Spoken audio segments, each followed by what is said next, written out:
wish my school teachers could have heard that introduction. I'd be sitting there going, come on, this gotta be for real. But I want to aloha you, Mike, for your leadership, the Hawai'i Tourism Authority. Aloha Ron, as somebody from Hilo and from Hawai'i Island, as representatives in the hospitality industry. I want to thank all of the volunteers, organizers of this conference. When I sat here in the opening yesterday, I was like, wow, you would open a tourism conference with a reenactment of the overthrow of the Hawaii people. I was sitting there, I think I was kind of courageous decision maker. And I was sitting there going, ooh, this will be kind of good. I was just chofe, shaka, hello, drink coffee, and dig out. But I think I might stick around for this one. But really appreciate it. Hey, on a microphone I can move with. I'm gonna start like moving this whole thing walking around. People always tell me, before my first debate, live TV, Hawaii theater, you know, before the election, too late, you cannot make one mistake, you cannot unring the bell, terrified. People tell me, Bill, when you talk, try to see if you can hold your hands together. You know, it will convey more maturity and ability to lead. Calm, measured leadership. You know, you start moving around kind of busting shotguns. But I look at it, I go, hey, when you go to Marimana, you're not supposed to just stand there and talk about the waterfalls or you know what I mean? You gotta have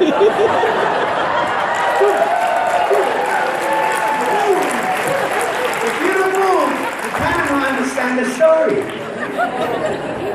But I appreciate working together. There's so many ways to frame the hospitality industry, close a conference, right? You know, I'm thinking, hey, what did like me say? You know, because you guys just went through your market analysis, you know, and in Hawaii, 8.1 million visitors came to Hawaii in 2013, which is 2.5% over the previous year's numbers, which in itself was a record year. $14.3 billion came in. As a political leader trying to build a healthy, safe Hawaii, you want a thriving, vibrant economy. Why? People have confidence, you know, people spending, creating jobs, you know, people can support their families through the growth in the industry, the airlines, the hotels, the restaurants, the rental cars, the activities. Everybody benefits. It's a healthier community when there's a thriving, vibrant economy. As I'm brought up, born and raised in Hawaii, you know, and listen to you talk about aloha, you know, talk about the experience of it, the sharing of it, the storytelling, the mo'olelo that surrounds this experience of aloha. And me, I always gotta tell people, Aole Olelo Hawaii, because I don't know. I just do one of those, hey, aloha, and you gotta be careful when you talk Hawaiian, because you're doing pehea oi, and you might come back with the ow and start rapping, you know. Right there, to me, I tell you guys, you don't know how to talk Hawaiian, you only know 3 words, about aloha, mahalo, and a hui ho. Just move quickly. Don't say that, check out, because you will get busted, guaranteed. And at the end of the day, what is aloha? I can only tell you aloha from my perspective. What I find is there's an authenticity to it, right?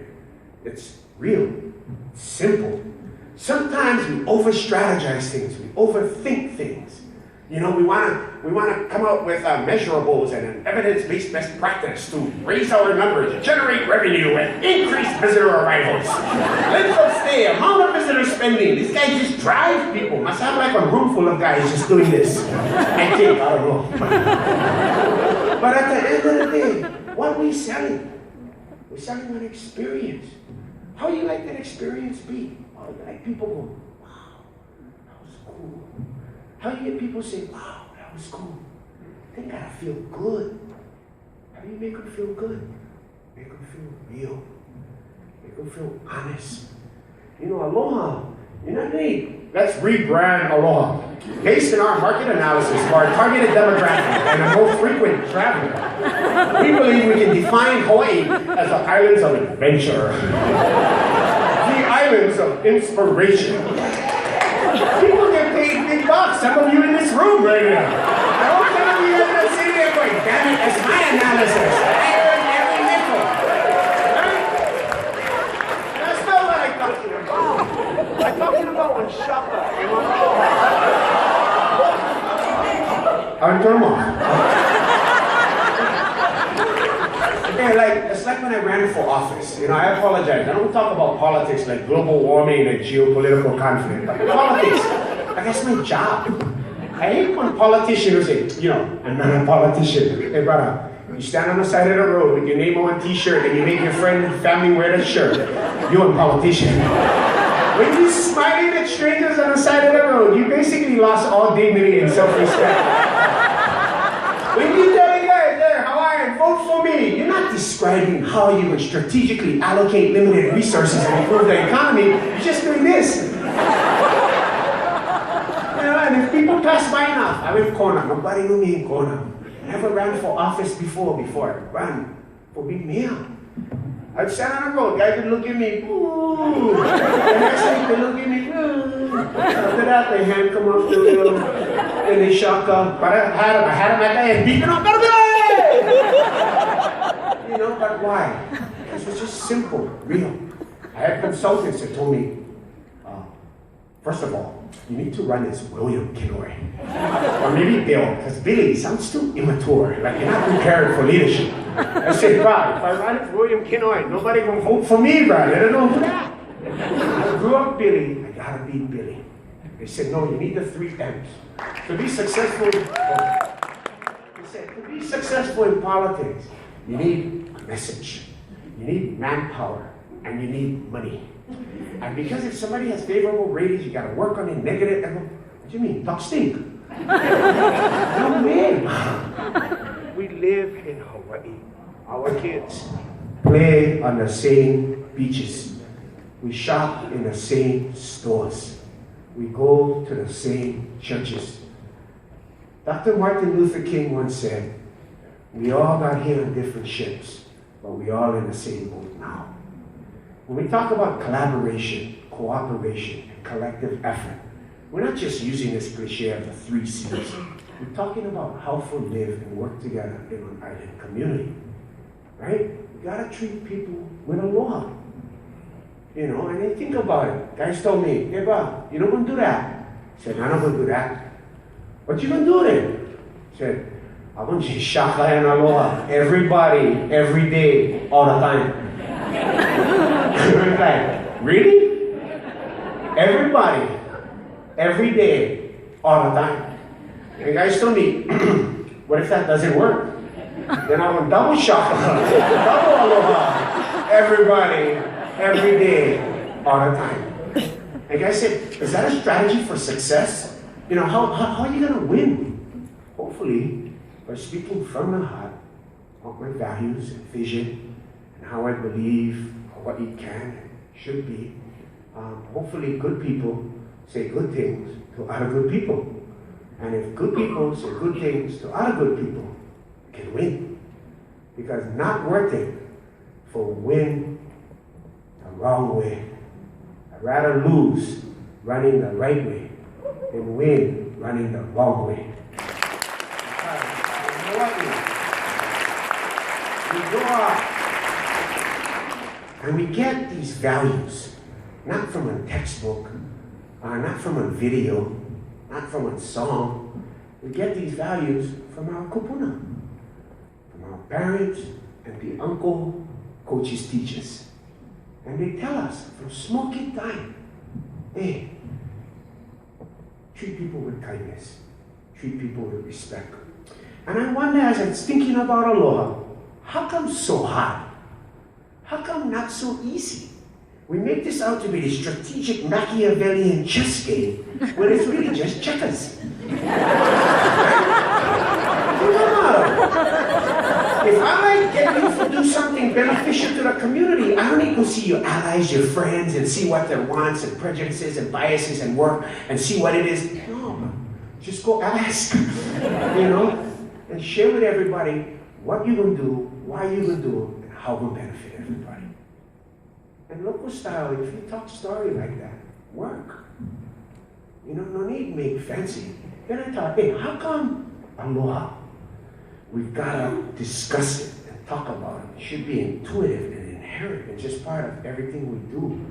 And I think, and this just is me talking, I'm not saying this right or wrong, but I think we look at Aloha sometimes in a prism or a lens of scarcity, when really we should look at it through a prism and lens of abundance.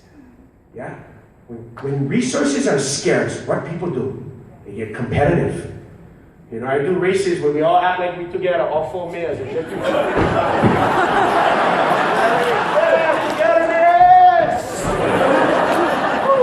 think I won.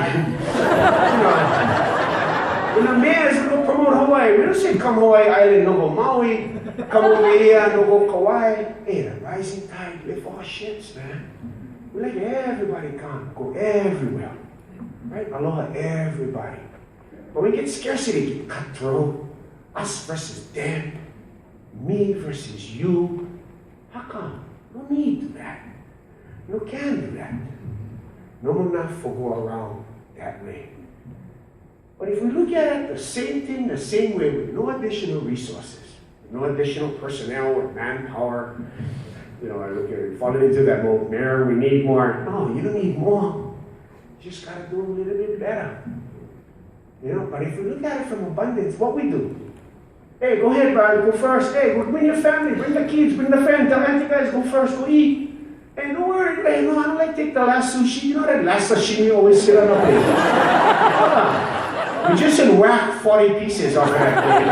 Why the 41st piece still there? And everybody's staring at it thinking, you go, no, for real, you go. And anytime you see somebody making like this, nah, look closely, because the other hand goes, yeah. Don't look at that, nah. Look closer, get the yeah. But like Mike said when he talked about the pie, you know what Mike trying to say? Hey guys, you know, for the entire industry to thrive, everybody gotta be in.